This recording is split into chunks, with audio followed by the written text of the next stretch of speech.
Several people had a very good question in relation to the AMG fender spacers. How does it affect the alignment of the front bumper once it's installed? Well, I didn't know the answer to this question. This is the first time I've ever fitted one of these spacer kits.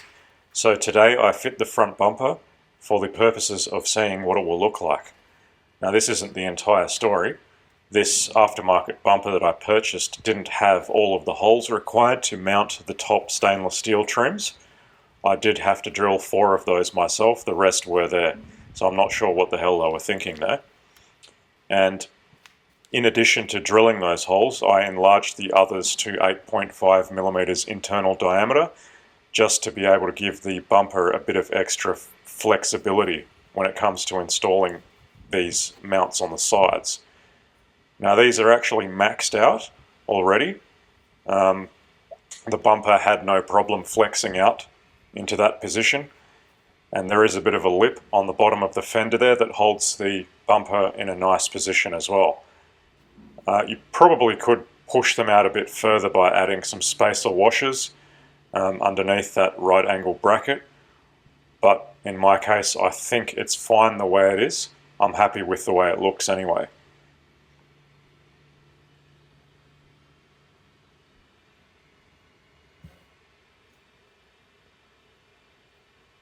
And this is what it looks like inside the wheel arch. It definitely sticks out a lot further than the factory position, but I guess that's what it's supposed to do.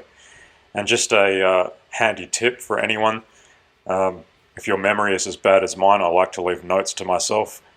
This cladding isn't fully attached yet, and if I open that door it will get destroyed. Now this is something on the red car that has annoyed me since I've got it. Someone has obviously changed the ignition lock at some time and done this defeat mod, which allows you to move the shifter handle by only pressing the brake pedal, so you don't actually need the key.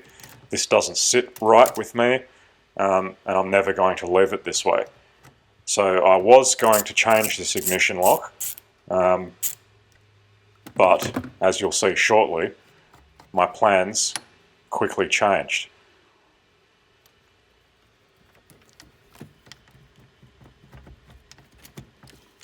I was horrified to note the actual socket for the wiring at the rear is completely missing, and some troglodyte has pushed the wires directly into the back of the switch and filled it with silicon.